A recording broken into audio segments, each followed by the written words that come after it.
Welcome, everybody, to another episode of Need Some Introduction. I'm your host, Victor, and in today's episode, Darren will be joining me yet again to discuss the 5th episode of the Hulu series Paradise, an episode called In the Palace of Crowned Kings. Before we get into that conversation, quick show notes. We will be covering the White Lotus beginning this upcoming weekend, along with Severance. And we will continue to cover Paradise until it wraps up, 3 more episodes beyond this one. And just getting the show notes out of the way, since I oftentimes forget to include them, email us as usual, needssomeintroduction@gmail.com. If you're curious about supporting the podcast in some way, the easiest way to do so is to recommend us to your friends and family if they're watching any of these shows. Give us a 5-star review on Apple Podcasts or your podcatcher of choice. And one other way you may want to support us is by subscribing to our YouTube channel. I'll include the link in the show notes. There's no exclusive YouTube content yet, but if we get to 100 subscribers, I will put a special video out on that YouTube feed. So I'm just curious to see if anyone's interested in some video content here with the podcast. So if you'd like to get us to that goal, subscribe there. You don't have to listen to the podcast there, although you can, but give us a subscription. And I'll keep an eye on that and update you on that progress week over week. Beyond Paradise, I do have some questions regarding some of the other things that Darren's been watching. So let's get into that conversation. All right, Darren. So since you just watched The Complete Unknown, one thing I wanted to mention to you is that Better Man, the Robbie Williams musical biopic, where he's played by CGI monkey, but it's actually him, but with a CGI monkey skin on him. What I'll say about this is I don't know anything about Robbie Williams music. I have absolutely no idea if you needed to do a monkey for some reason, what that adds to the proceedings. But I thought this was incredibly fun, by the way. I saw this like at a free screening, so that was part of the reason I was surprised by it on these mystery screenings. And it's fantastic. The energy of this movie is great. And it is really a generic biopic, but a lot of fun nonetheless. And I know nothing about Robbie Williams. And I even liked some of the music, to be honest. So he's a big star in Australia. And I think they got money from Australia to make this movie. So they filmed it in Melbourne, I think. So it's an Australian director. I think he did The Greatest Showman. And I haven't seen it, but it gets great reviews. People are telling me it's fun. I think it's bizarre. It's a bizarre idea. I don't even know how they do the monkey effect. It is completely seamless. It's like really impressive. I assume there's just an actor that's being motion captured and they just lay it in and they could just do this now. That's how advanced the technology is. I honestly just don't even know why they did it. I don't think it adds that much to the film thematically, but it's a lot of fun. I mean, it's just a blast to watch. I think they just had they called the ACTA Awards, which is like Australia's Oscars, which is a bit of a low rent version of the Oscars. And the actor that played the motion capture for the monkey won best actor in these awards, which is quite interesting. And another thing that's interesting is Sarah Snook won best actress for a voice she did for Memoir of a Snail. Wow. So, which I just saw that also. Yeah. Okay, so best actor and actress. You didn't actually see them in the films. Exactly. That's a very interesting. And that's very weird that he is best actor. I mean, obviously physically it's an incredible performance, but it's Robbie Williams doing the vocal performance. So it's a very weird way to give this actor an acting credit for that. Although, once again, I recommend the movie. Yeah, okay. I'm not a massive Robbie Williams fan, but the movie seems weird enough to check out. That's exactly why I watched it, being like, this is just going to be bizarre. And I'm like, I really like that. I don't know why. I just did. I don't think it's good. But like I don't know why they made the choices they made, rather than saying it's not good, because it is entertaining and very well made. I just don't understand why they made the decisions they made, but somehow it works. So I would recommend people to watch it. And I brought that up, by the way, because I know you just saw Complete Unknown, which I thought is, my complaint about it is that I feel like I know nothing about Dylan after the movie. But in watching the movie, I was mesmerized. It's just this beautiful recreation of New York City, and incredible performance by Timothée Chalamet. Again, just incredible performer in general. I surprised myself in liking this. I had heard terrible early things about it, and then I really did like most of it. Yeah, I really loved it. I think it was just a series of great musical performances, and less of a like a drama. It was just more he plays this here, and then he plays this here, and then he plays at this festival, and then he jams with this person, and yeah, it was beautiful. All the performances were stunning, and Chalamet, he's a talented guy. You could see that he was actually playing the licks on the guitar Yep. and singing, and yeah, I was captivated for most of that film for sure. And by the way, Monica Barbaro, who plays Joan Baez, Oh, stunning. apparently has never sung before, and she's incredible in this movie, like incredible. Yeah, incredible. Yeah, I agree. She's beautiful and powerful. And I have specifically for you, but for the audience in general, I have two recommendations if you are just either rediscovering Dylan or just discovering him here. First of all, a movie I just saw this year. I'd heard about it so many times, but I just watched it this year. Don't Look Back, the documentary from his tour in England in 1963, while the Beatles were touring in the US. And there's their first tour, a movie that just premiered this year on Disney, a documentary, almost at the exact same time. He was in England, where he had The Times They Are Changing, had gone to number one. He had a number one there. He had never had a top 40 hit in the US, had already had a number one in England. And he goes on that tour, and he's getting more and more famous over the course of the tour. It's available on Max, or whatever your Max corollary is there in Australia or overseas.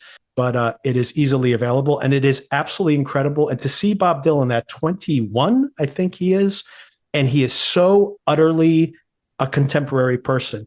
The way he makes up his biography while he's being interviewed, the way these like stodgy British interviewers are asking him these questions about like what his political beliefs are, and imposing an expectation of him based on his lyrics, and the way he is constantly ironically dissecting what they're asking him, and he's asking them questions back. He is like Kurt Cobain or something, and it's 1962. It's insane to see somebody like he's such a man out of time. I mean, one of his titles of his albums, Out of Time, but it's like literally a man out of time.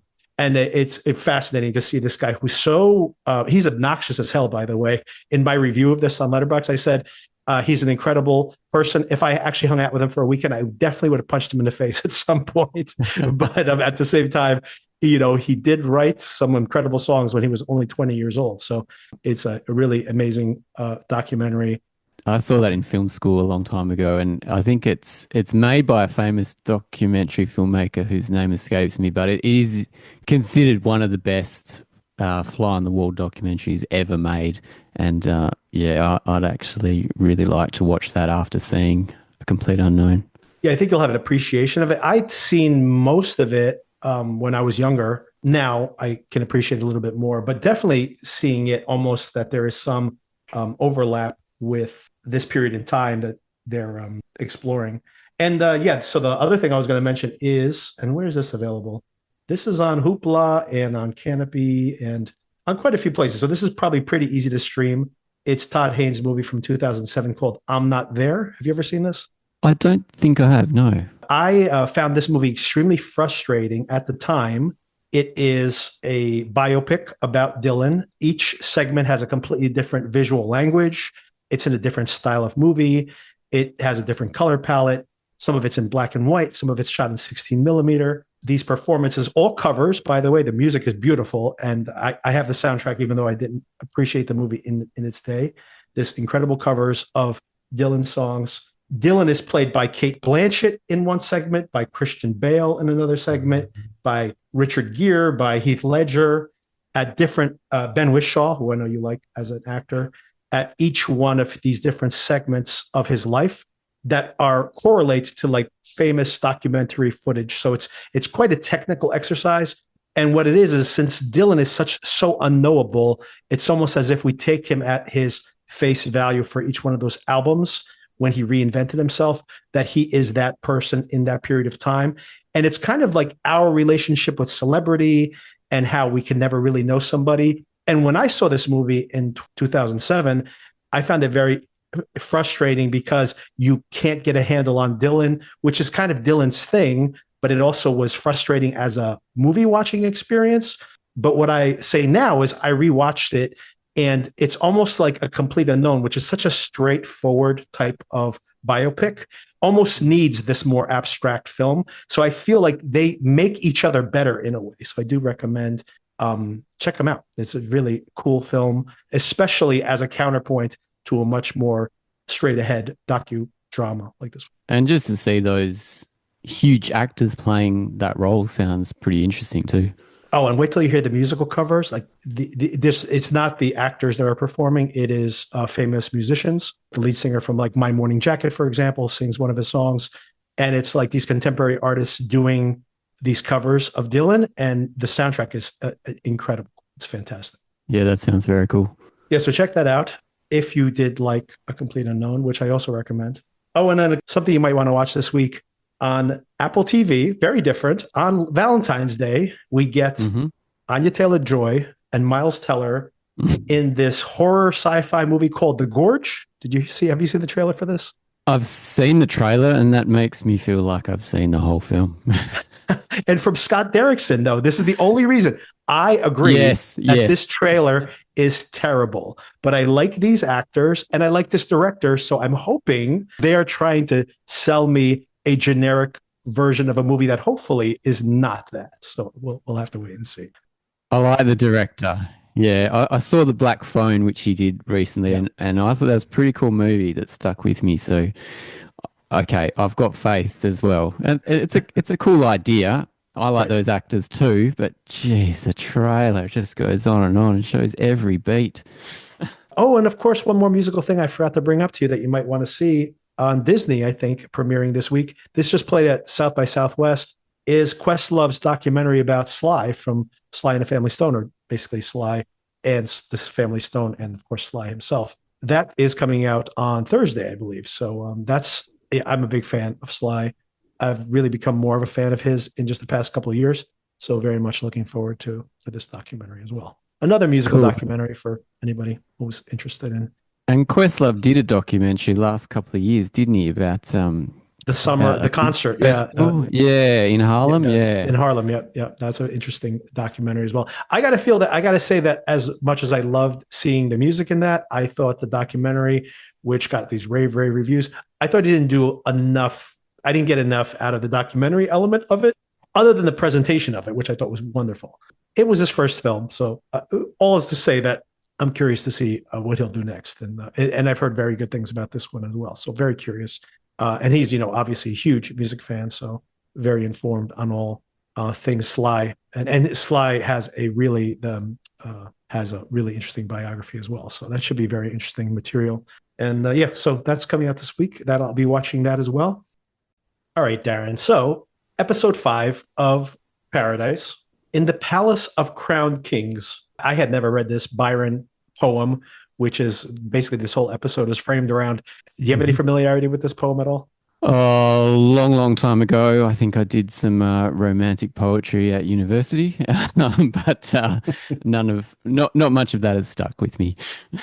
Oh, before we kick things off, I did want to mention that you had brought up what was their plan for this show long term. So since Billy got killed off last week, although he's still in the show, we just saw him here, that they were interviewing him in Variety, I believe it was. I read an interview with him, and he was giving some minor spoilers for the show. Nothing really serious. He was basically saying, well, you're going to see me in the next episode, but then you might not see me, but then you might see me in the finale, basically that kind of thing. Nothing too. But he did mention something interesting, which was that it's basically the question you asked me last week, that this was pitched as a 3-season show. So this is not going to wrap up with season 1. And I mean, it's pretty clear now, as deep as we are into this season, that there's still more mysteries every week. This is not going to be something that is going to be a one and done. Although he did mention that the whodunit will be resolved in this season. So that's at least one thing. Okay, that's good news. Yeah, 3 seasons seems about right, doesn't it? Yeah, I think so. My guess here is they'll wrap up the whodunit, but the revelation at the end of this season, kind of like Lost, is that the mystery is going to be much bigger. They're going to open it up for season 2. Yep. Yep. But Create as long as they another don't drag revelation. everything out, please. No. We want some conclusion at the end of this one for sure. Did you see Yellowjackets? Have you seen Yellowjackets? Okay, so I watched the first season of Yellowjackets and I was quite excited with it. It was a great story, and it had one of the worst finales of a season that I can remember. It felt like it didn't solve anything and just answered all these more questions. And I was so upset with that that I didn't even watch season two. Well, let me tell you, if you were disappointed with season one finale, season two has an even worse finale. Oh my God. Yeah, that was just a shocker. I was so invested in these girls and the way they were trying to get off out of their predicament, and I wanted some answers. The finale was, I think it brought up all these other these rituals that they were doing and all these other things, and I was out, done. Yeah, season two moved very slowly. It in present day has some big revelations and then ends on a season finale back in the past that again answers nothing. And it was really, really frustrating for me. This is the Showtime problem. It's a total digression here, but that's a Showtime problem where they just need to or choose to drag the story on for as many seasons as possible until no one cares anymore about their shows. But I've heard that season three is more focused on solving mysteries. So I reserve a judgment to get back on board with the show. But given what you just said about season one, I would tell you don't even bother with season two unless you hear great things about season three.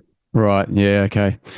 Anyway, I bring that up because it is coming back this week, but I'm just curious. And also because it is a show, it reminded me of what I was just asking you about this show, leaving things in a place where really everything, the bigger mystery is really going to be solved in season two. And then hopefully it does do that. Well, at the moment, I'm on board with this show and this paradise, and I think this episode was pretty good. Yes, I agree. I took many more notes here than I expected. And this is one of the better episodes, despite questionably, maybe this is the least questionable of all the, well, no, I'd say this is a pretty questionable, the cover that they end on here. We'll save that for the end. But I got a story about that. Oh, I can't wait to hear it. Quickly back to the title here. Really not directly in the Byron poem, but very similar to it. The quote itself from the section of the poem is, "And they did live by watchfires and the thrones, the palaces of crowned kings, the huts, the habitations of all things which dwell were burnt for beacons." So this poem, actually, this is pretty interesting that I knew nothing about this poem. I just did a little bit of research here after reading this.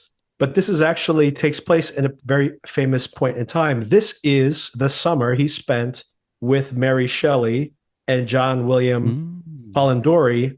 This was the summer without summer. This year, I believe it was 1816, which famously there was a giant eruption in Indonesia, which caused worldwide the world temperature to drop 3 degrees Celsius. And there was basically a mini winter for the year. And he was envisioning this apocalyptic future where there was no more sunlight and people are depressed and literally burning their homes for firewood. So that is this kind of apocalyptic environmental apocalypse he's envisioning, which of course they're referencing here. But much more importantly, that same summer is when Mary Shelley wrote Frankenstein, and William Polidori wrote The Vampire, which is basically the origin of the modern vampire story. So a very interesting summer without summer, where they all were together and writing. That's epic. How creative. Yeah, I think there's a movie called Gothic, a fantasy version of them together writing these stories at the same time and haunted in this castle and maybe just having delusions, but you know how it inspires their writings. Probably just a lot of drug use also. Yeah. I've heard some stories about Mary Shelley. Knowing these people, yeah, exactly. And Lord Byron. And as far as definitely some kind of environmental thing going on, do you take the opening shots of this episode literally that the Washington Monument, which is 555 feet tall, is basically completely underwater with just like trash floating around it? Do you think it's literal or like metaphorical? Because that's a lot of water. I took it as literal because They're talking about Antarctica, I think, a couple of episodes ago, and I think there was a shot on his tablet of Antarctica, Oh, yes. and there was a couple of spots. So I'm assuming that the continent of Antarctica has melted, and possibly that volume of water will cover the Earth. 500 Fuck feet? That seems a lot. If it is that bad, then you know what? Maybe they're better off staying underground as long as possible. That would be interesting to see a map of the world and what would actually be above the water. We might see more of that, right? You mentioned it here, but there are just flashes of there's like a survey that he's reading at one point that might have some clues as to. I'm sure there are people on Reddit right now who are enhancing that document and trying to read it. So there might be some detectives out there that have more information about this. But he's definitely getting survey information. This isn't like 20 feet of water. That might recede at some point. This is 500 feet of water, more than 500 feet. Not sure how long it's going to take before they can escape back out of their mountain paradise. And I mean, there's a question there of we'll get to it. But who they've encountered outside the mountain. At the beginning, I was assuming here by the beginning of the episode, we hear Cal is listening to "Here I Go Again" by Whitesnake. The show is now playing a game to see if you can guess what song is going to be covered at the end, because I was thinking this is definitely going to be Whitesnake at the end. Although I'm not sure "Here I Go Again" is really like, thematically linked to the show in some way, but they do play that one a couple of times. I thought they were seeding that as well. For sure. It's quite cute how he makes mix CDs and he gives them to his drivers. He just likes to make them. By the way, I used to be like a really big time making mix CDs for my friends. And it's like, I did not listen to my own mix CDs. It was all about making like a personal mix. I'm not sure how personal these mixes are for his security guards. I think he's imposing this on them, by the way. I don't want to hear Whitesnake. And I grew up in that era and I still don't want to hear it. I got to say, I'd put a mix CD on, and if anyone said, "Oh, what's this?" or "This is good," I'd be like, "It's yours. Have it. Take it." Exactly right. They're all written on the sleeve. Speaking of the mixtape, I think that is one of the clues here as to what he may have left behind as far as a clue. Yeah, that's right. So we had seen in previous episodes, there's always seems to be a central character that we're in a POV of. Do you see this as Cal's POV? Because we do spend a lot of time with Cal, but we also spent a lot of time with all the Bradford men. It was interesting the way they did the three generations of the Right. Bradfords, and I thought it was quite successful in showing their conflicts together. And his father was always in it, and he was a bit of he's obviously got dementia or some Right. aged disease, and I didn't think he would become a character, but this one Right. it was. You saw how Cal is formed, and also the trauma that's passed on to his son, all comes from this grandfather character. So, yeah, I thought it did a good job with the three of them.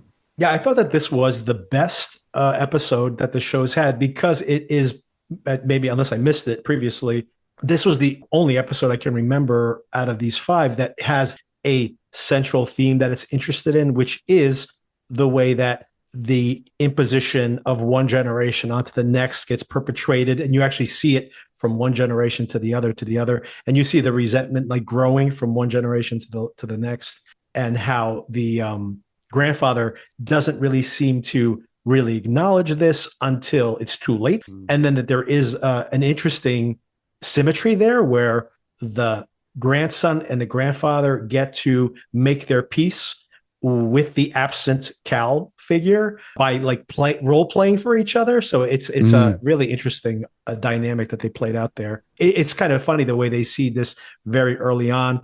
You see how Cal's dad is saying, "Hey, have you heard about this Tiger Woods character?" Which once again makes me think about like, what time does this have to be? Late 90s? Like, it can't be more than 2000 if Tiger Woods is just a good golf player at this point, for him to not be like one of the most famous people on earth, which happened pretty quickly for him. This has got to be probably pre-2000, which is, like if we're going to correlate this to George W. Bush's ascent, it's probably around the same time he was around that age. So it kind of parallels that. Although, of course, his dad here in this show is not a politician, but he is an oil man. Yeah, that's right. I did get some big George W. Bush vibes from that scene, and I feel like around 2000, that's when CD burning was pretty popular. Good point. Um, Good point. yeah, the scene where the grandfather was apologizing to the grandson as if it was Cal, and then the Yeah. grandson was also apologizing. I thought that was a really elegant Yeah. scene, a really interesting way of doing of wrapping up a bit of trauma and family, just the way that they apologize for with an absent person. Exactly. Um, Yep. yeah, I really liked that. I thought that was, I can't remember seeing that in a show before, and it was quite sweet and quite touching.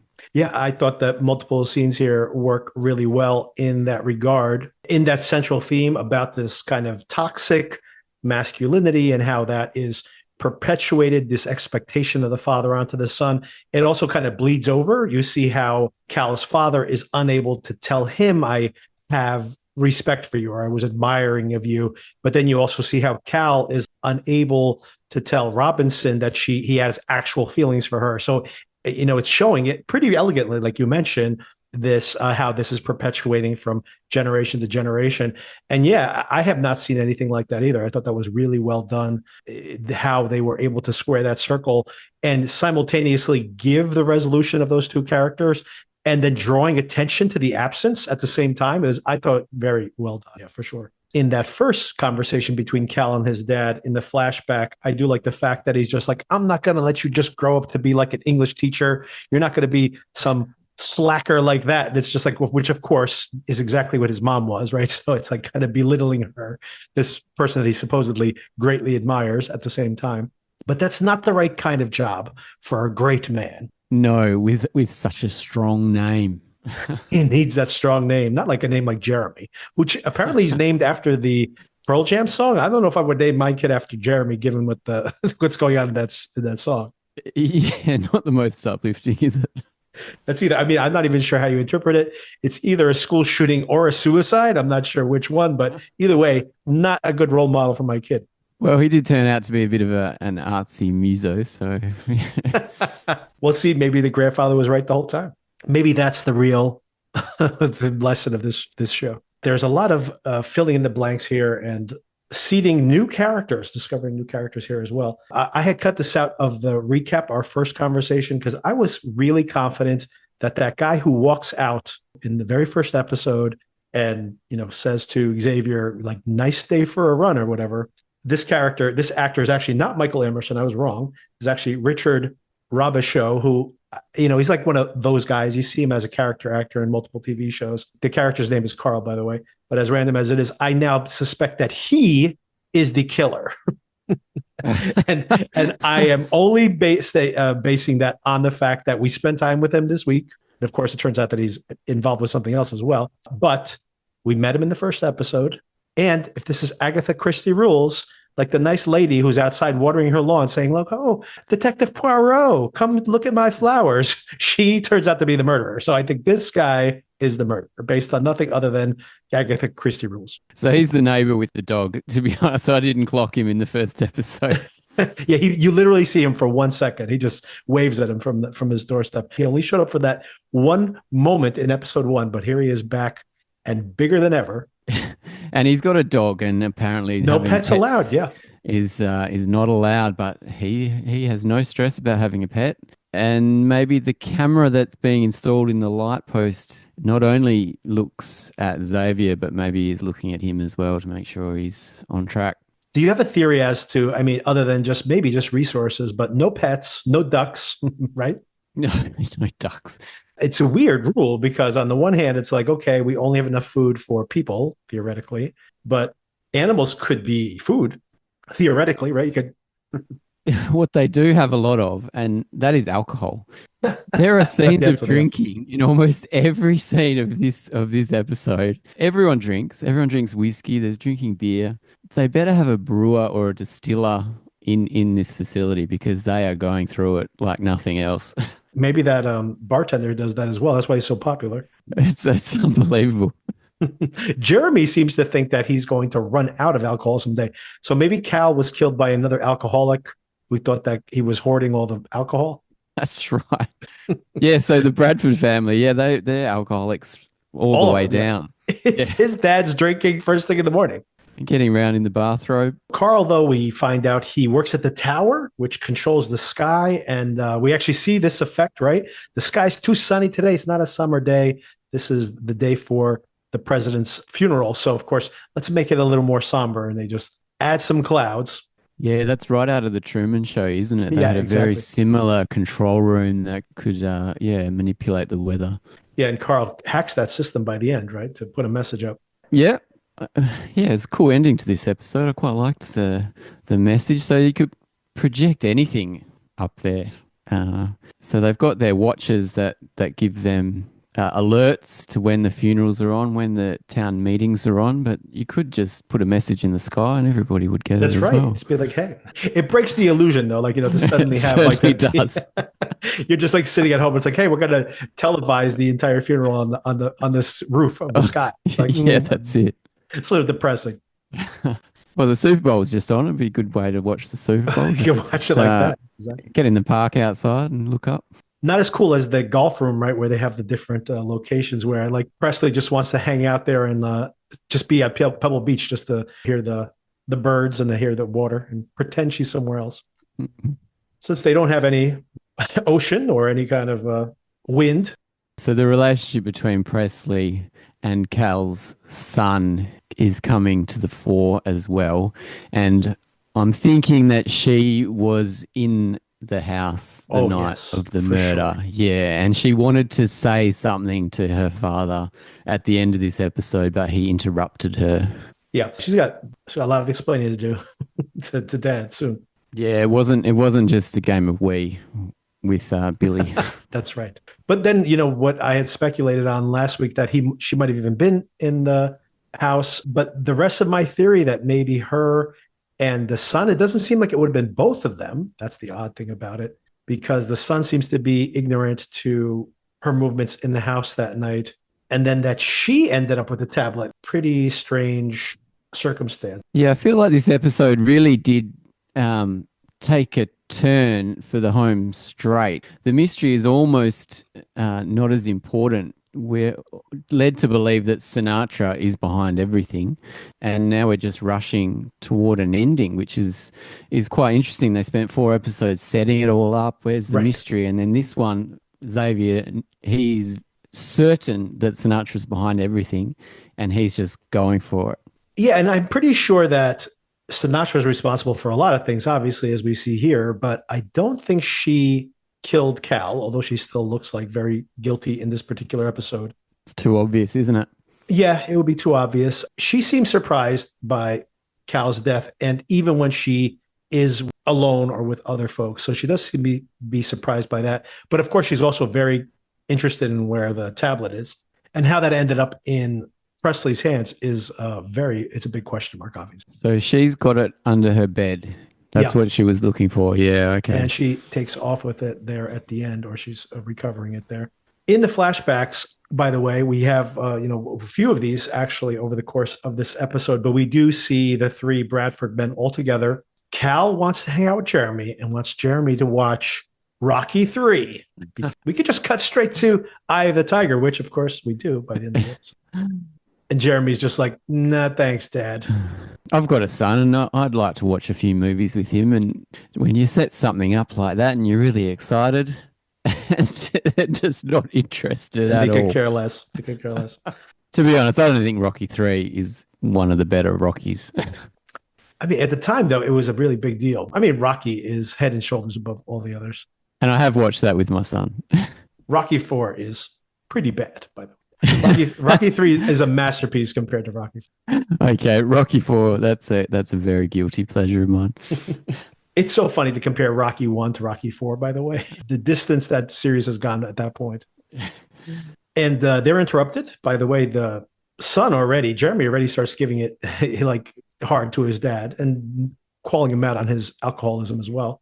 When the dad shows up, the grandfather, and he's demented and he really, really wants to get his hand on this book. Another clue here as to what I think we're going to see in the future. He talks about how He used to always leave this bookmark in the book. It was the way he left flowers behind for the mom when she was in the library. All these things are clues for, I think, what we're going to see unraveling here as far as the breadcrumbs that Cal has left behind. He wants to read the poem. The poem is the one, The Darkness, the Byron poem that we've been hearing multiple times over the course of this episode. Then he says some things in his dementia to Cal that are pretty messed up, but also some very big clues. First of all, he keeps calling the security guard Billy Pace. So he keeps calling Billy Sniper. Mm.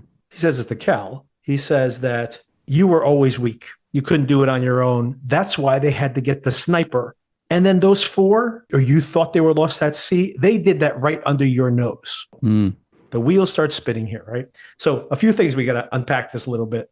First of all, thanks a lot, Dad, right? Great. But second of all, right, his dad is basically telling him that the assassination attempt on him was a way to get him reelected because apparently he wasn't that popular. And then the assassination attempt helped him win the reelection, it seems to be. I guess Billy was the trigger man in that case. And then, of course, the four people who were lost at sea and they did it right into your nose. That is the reference to the four explorers who go out and don't come back, which, of course, also ties back to Billy. Of course. I didn't make the connection that Billy is the sniper that had the attempt on his life. I didn't make that connection. I thought he was just talking about the four explorers that were sent outside the dome. So Billy's the guy who shot Xavier, right? Maybe didn't intend to, but that's what happened. That's it. That's right. And the fact that the grandfather has a higher security clearance and he knows... It's my favorite. All the secrets. Exactly. He's like, well, you can't unlock this, but this demented old guy can. And it seems like he's way more important than the president because he's an oil man. He's a geologist. He knows exactly where to build this huge facility, and he knows all the secrets. Yeah, he specifically... Which is dangerous when he's got dementia and can let things slip. Right. At least it's convenient, though, when you want to unlock the tablet. You just have to grab his hand. Yeah, because he always has his afternoon nap. Somebody could just go saw off his arm one of these days and take him around to unlock the tablet if they need to. Oh, that's dark. You only need the hand. That's all you need. That's right. He barely uses it anymore. Come on. Meanwhile, Jeremy, by the way, gives it to his dad as well. He says to him, and this is kind of something we speculated on last week. He says, you knew it was coming and you kept it to yourself. That makes you an accomplice, right? Or complicit. So he's talking about the natural disaster, I'm guessing. It makes me feel like this is not something that was just global warming or something. This seemed to be something that happened. They knew was going to be cataclysmic. It was going to happen in a hurry. And I still think maybe it was a meteor strike, which would kind of fit the bill. It could be environmental, though. There are like these doomsday predictions. If that giant sheet of Antarctica falls into the ocean, I don't know if water levels would rise 500 feet, but I mean, it is supposed to create a giant tidal wave. It could be something like that. That was cataclysmic, and they knew it was happening in 8 years, 10 years, 20-year period, whatever it happened to be, and they basically kept it all quiet. So the son apparently knows all of this, and you're, basically doing whatever these billionaires want you to do. And to that point, the billionaires obviously have access to files that he, as the president, can't even see. So he really is a puppet, as his son basically calls him out to. But I do have a little sympathy for the fact that Cal's father is, the villain here for sure. But Cal and Jeremy are really only alive because they knew his Machiavellian grandfather. Do people have a responsibility to let the public know if this cataclysm is about to arrive, or there's a probability that it would arrive? No one was in that climate scientist's lecture that he gave a few episodes back, and the people that took him seriously, they've taken that information and they've gained an advantage of it, and the rest of the population, including Xavier's wife, is left out to drown. So yeah, there's some big morals involved there. I wonder if there is other billionaires in different parts of the world that have got their own underground bunkers.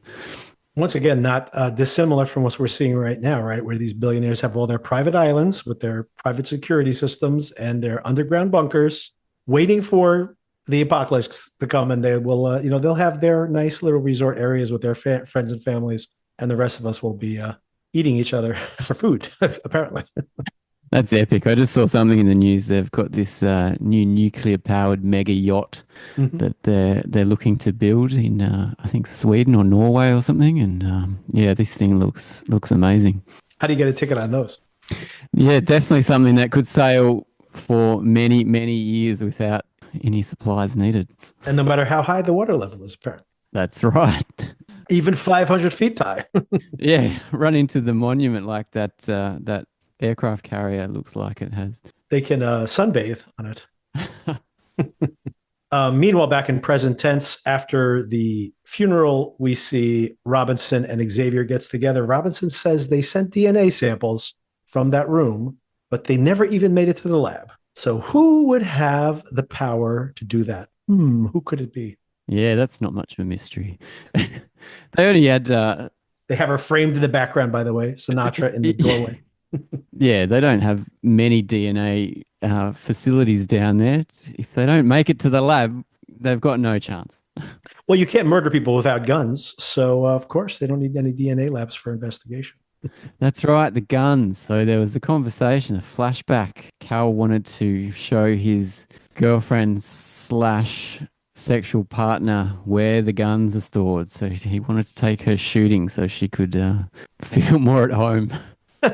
I miss those guns. She misses them.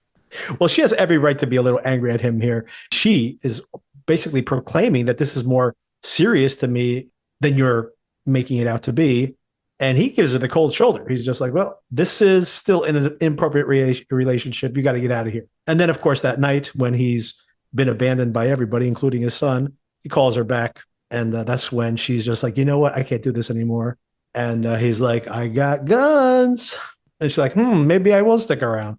Yeah, so I really did get the feeling that Cal knew that he was on a hit list, yes. especially after, the confrontation with Sinatra. And so that's where he starts seeding the, we're assuming the mix CD, the numbers on the cigarette, his birthday. Was it his birthday or his inauguration date? Yeah. Yeah, with the other security officer, so she knows the code to where the guns are. So he knows he's going to get it, doesn't he? Yeah, and that was the reason that he was telling the son that he could not break their dinner date, because I think he was pretty certain that things were coming to an end. Yeah. He probably left those breadcrumbs. He wanted to make sure he had left them, at least one of them. And of course, as they're making love, More Than Words by Extreme is playing. And I was like, maybe this will be the song that gets covered at the end. But no, it's not this one either. Oh, that's a classic, isn't it? I actually do like that song, by the way. Yeah, every time it comes on the radio, you just tend to turn it up, don't you? The smooth sounds of Extreme. Yeah, and then we see Cal is spiraling out. He's wearing his bathrobe for like the last couple of weeks, just constantly drunk. He starts to pull at these threads, like, what did he mean, sniper? He doesn't trust Billy anymore. He tells his therapist about him. It's interesting that you saw how she got her move with the writing the name on the palm from that conversation she had with Cal. Yep. And he can't open that file, like you mentioned, that Lost at Sea file. He heard his dad say that. He looks at the file, can't open it. Turns out it is the video recording from one of the explorers who's discovered that the outside is habitable, has met somebody. This person only speaks Creole. That's a very strange detail. Where did this person come from? How far away are they? And like, can't be from like Louisiana Creole, because I assume they'd speak English as well. So like, what is going on? Where are these people coming from? And he looks at a map. He starts drawing out a trajectory from some other place. I guess he's speculating that there might be other places that are above water. We only see flashes of this. They don't want to play too much of their hand here. But presumably all of this documentation is hidden away somewhere. I think in the library. That's my guess. Oh, and then, of course, he goes and unlocks it using his dad's handprint, and then meets with Sinatra, and she threatens him. This, of course, is after he's already heard the recording where Sinatra is basically telling Billy to kill whoever comes back and whoever they're with, and do not let them in, or you can't come back either. So basically, this is like a death sentence for Billy unless he can or he follows through. So you do feel bad here for Billy. We kind of have sympathy for him anyway, and he was in a really hard spot, obviously. He's there to kill people and do what she says, so regardless of his moral feelings about it. But she also makes a compelling argument of her own. It is a paranoid argument, but it is a valid one. If the people here know that they can live outside, does this tenuous society that they're building fall apart? And it goes the other way. I hadn't even suggested this in the last recap episode. Potentially, if people know that they're there, they might come and attack, right? They have food, they have resources, they have shelter. If thousands of people show up who survived, you don't want them knowing where you are, potentially, right? Especially if they blame you for what's happened. Oh, of course. You could see how paranoid you would get trapped in this dome. So are we supposed to think that Billy killed all 4 explorers plus this other visitor that speaks Creole? I thought if they were going to run into anyone, they would run into someone connected to the show, so possibly Xavier's wife. But yeah, as you say, I mean, it's a very specific indication that someone that speaks a different language is there.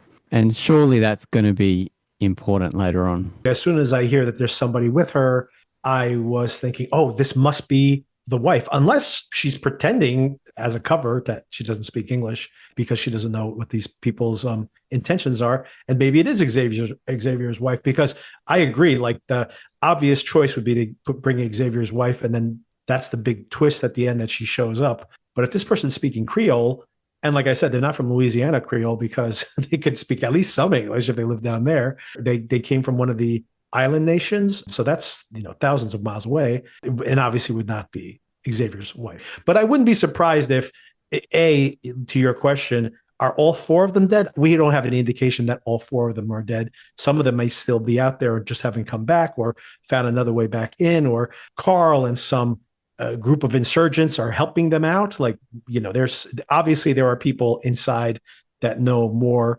and there might already be some kind of revolution fomenting inside of there, and we just haven't seen it yet. So who knows? Who knows? Yeah, so many ways they could go, isn't there? Yeah, that could be the discovery at the end of, the story wraps up in season 1, only to find out that there is actually this whole rebel group that is working behind the scenes, right? I would like to go back and see any backstory that we have on Xavier's wife. I'm convinced that she's going to be very important down the track. I'm sure she's not just disappeared. To your point, I wouldn't be surprised at all if in the 7th episode or even the finale, and she's suddenly there somehow, or even undercover working at the facility. And then we see the whole backstory of like how she survived, and maybe seeing more of the cataclysm and then how she got there and things like that. Or maybe that's the hook at the end of season 1, and then we have to wait for season 2 for something like that. But of course, this is also where the suspicions around Billy popped up because of this recording, and that's why he told to Robbie to keep an eye on him. And in the meantime, of course, he's setting something up. He's writing all these notes in a book. He is making a mixtape at the library. He's got security around him, but a CD can also store data, not only music. So I do wonder what he's burning. We see specifically that he's burning data or whatever, which of course it says when you're making the CD, but it doesn't just have to be one of those files. It doesn't have to be an audio file. It could be, just a digital file and full of his notes as well. So that for Jeremy CD, which he was probably going to give him that night, is probably somewhere in the library, is my guess. I love how he can't hide the politician in himself, and he wants to big up the librarian. He's doing a great job. It's the center of the town, and yeah, fantastic. You be you. Meanwhile, Jane and Xavier earlier on in the episode have turned up and found Billy dead. Of course, they think he intentionally suicided, but we all know this is not the case. Jane is a great actress here, and also like a straight up sociopath, as we saw last week. And fentanyl. So they've got a supply of fentanyl down there as well. They better. Jeremy and Presley, as you mentioned, are getting closer and closer. And then, of course, we see the night of the death. We see that Robinson is there again, Agent Robinson. He says, I can break it off with my wife. I only have a few more months, and then I'm not officially president anymore. We can be public about our relationship. She says, call me when you're sober. Good response. And of course, we get that clue about the guns, which of course she later in present tense tells Xavier, we have real guns and I know how to get my hands on them. And then we have two really interesting scenes, once again, going back to the themes of this father-son dynamic. Kane, the father's name, I just remembered his name, Kane and Cal are talking. They talk about the mom, and he basically doesn't apologize for anything. He tells his son, anything good you ever did, after his son basically says, look, I lived my life for you. I never did anything I wanted to do. I lived this big life and I hated every minute of it. Were you ever proud of me? And he goes, anything you did, I did for you. He goes, whether you appreciate this or not, I built all of this for you and Jeremy and for your mom. He says for her as well. And that she would be happy that you guys were alive. Once again, I do see some of this argument, but the show seems to kind of reverse itself because we have that really powerful scene at the end, which I don't fully buy. That scene where he says, I was wrong about everything, which once again, I'm not sure you could just see a character like Kane reversing himself that way when the alternative for his family and his loved ones would be that they were all dead, right? So at least this way, he rescued some of them. Yes. I do like the way they correlated all this, by the way, all their relationship dynamics to the Tiger Woods thing, because of course there is those two versions. Tiger Woods was like a once in a lifetime talent, but then you also have the Tiger Woods. There's a lot of dads out there that are just like started their kids swinging the golf clubs at 3 years old because they're like, I'm going to make my kid into Tiger Woods. So the question is, do you make somebody like that or do you let them become that person one way or the other? And I mean, as a dad, I try to encourage, my child to find her own way. There's a lot of great men that have very controlling dads. Yeah, and it all blew up for Tiger Woods in one night, it seems. Eventually it caught up to him, exactly. Although he's still a billionaire. So, there's a trade-off. There's that great scene, as we mentioned, where the grandfather and grandson make peace via the missing dad. And then in the final moments, Carl broadcasts his giant message, which he says, they're lying to you. I got to tell you, the apostrophe of this really annoyed me. I'm like, you're really going to put the apostrophe in? What does that mean? Just say they are. What are you buying with the apostrophe? They're lying to you. Maybe there's a limit to the amount of letters you can have on that message. That's what I assume. It's like, well, oh man, they're lying to yo. Oh man, I got to figure this out. Did he have a full stop at the end? No exclamation point. And then, of course, Presley has the tablet. Her dad is like, we need to get you out of here ASAP. As he had predicted, the maintenance on that light is indeed a camera, and Sinatra's watching. Of course she's watching. Right as he stares at the camera, she's watching him. And then, of course, the actual revelation of this whole entire episode. What song is going to be covered at the end? It's The Eye of the Tiger. Epic. So the Fringe Festival is in town at the moment. So we went to see a bit of circus on Sunday night. There's a bit of juggling and some the fire eating, the fire spitting, the girls in the rings up in the top of the tent. And they had some cool music that they were doing their routines to. And one of the tracks, which I had to Shazam, was Eye of the Tiger, featuring Fiora from Tommy Profit. And I went, do you know what? That would suit this Paradise TV show that I'm watching at the moment. Wow. And 2 days later, lo and behold, the track drops. And I was like, yes. Yes, here it is. Starts all moody and then it gets all deep and dark and electronic. And I think it gets all trappy and stuff. What was going on there? Yeah. Yep. So, it was great end to this episode to hear that track. And of course, the part of the lyrics that drop at the end with the trap beat or whatever it is, and the last known survivor stalks his prey in the night and he watches us all with the eye of the tiger. Perfect. It's great that you picked that up a couple episodes ago, that we can look forward to these covers every episode. Better keep it up. Okay, a few questions for you about what we're seeing here. First of all, he makes the mixtape.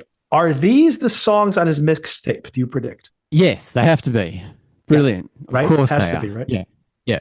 Oh, and then we got an email, and credit to this emailer that this theory he presented is now all over the internet, but he presented it to me like the day I published that episode a full week ago, before I had seen any of this on Reddit or anywhere else. He was saying that the 6-digit number is a plane manifest, like the code on the tail of the plane, which is a 6-digit number. And we see a lot of airplanes multiple times in all these episodes. So I was like, oh, he's absolutely correct. One of these planes, and of course we see Jeremy sitting in a plane again, has, some information that he's hidden away for Jeremy on one of these planes. The number he wrote on the cigarette.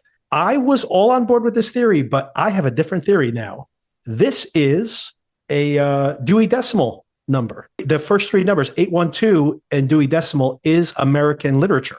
So that's the category American literature. So I think there's a book he left behind in the library with a CD in it. That's my guess. Right. Well, it's great getting emails. That's fantastic. That's awesome. We did see that final shot, or one of the final shots of the bunker with all the planes. Right. Exactly. In there. But yeah, so the CD's got to be somewhere. And so you looked up the Dewey Decimal System, did you? I did. After I came up with this theory, I looked up what is the, because, there's no dots in it. But I'm like, yeah, but what is the first 3 digits? 812. It's American history, contemporary American plays. That's what it is. Right. Great. That fits perfectly. So yeah, I've not thought about the Dewey Decimal System in a number of years. I didn't know it off the top of my head. I just speculated on it. I'm like, we spent a lot of time in the library as well. And I'm like, what is the Dewey Decimal? What would that correlate to? I'm like, oh, it's not like doesn't make sense. It actually makes sense. By the way, if it was 811 instead of 812, it would have been poetry. So I'm like, well, that would have been even more appropriate. If it had been 811 and poetry is in the Dewey Decimal System for 811, I would be like, well, absolutely. I would be 100% confident in my theory if that was the case.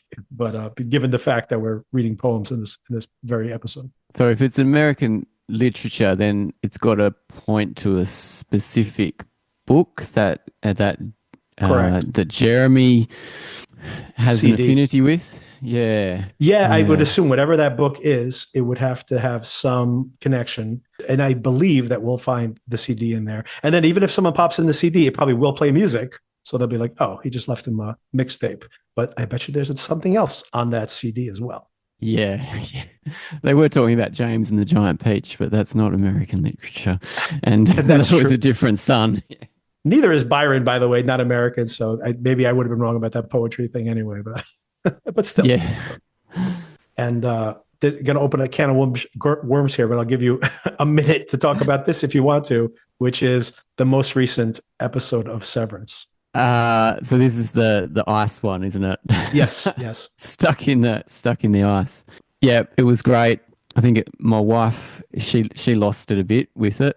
Yeah. Yeah. And now Helly's back because I love Helly and I want Helly back and I don't like Helena. Yeah. Mm-hmm. John Turturro was brilliant, and it was good to see him recently in that William Friedkin Live and Die in LA, right? I forgot he was in LA. Yeah, mm-hmm, yeah. So it was great to see him when he was younger. A baby. So young.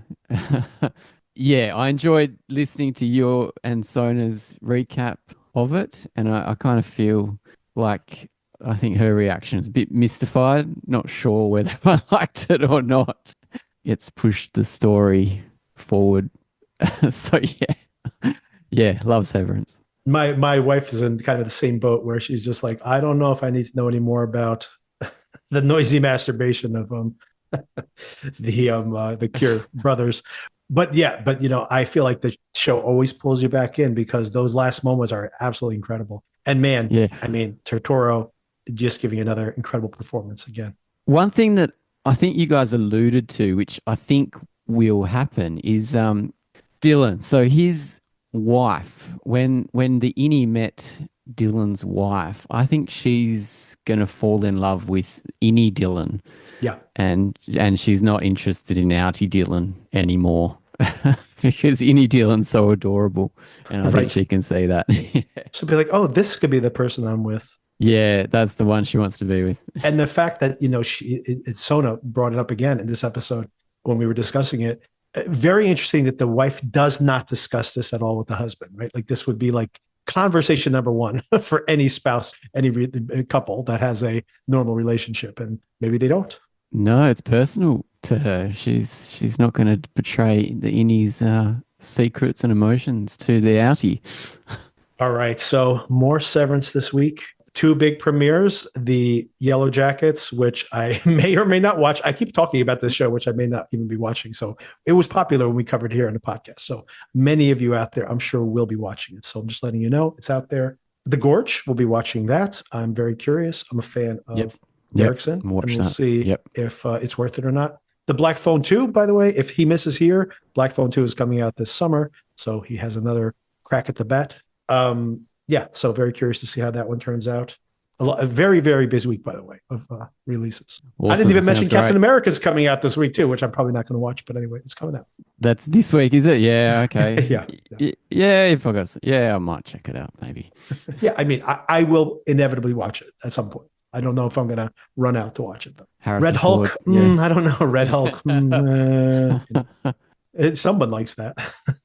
Good to see Harrison Ford still more active than ever, really, at 80, whatever, 82. Oh, very cool. All right. I've kept you long enough, I think. Thanks for the conversation. Thanks so much, Victor. Talk to you soon. Okay, bye.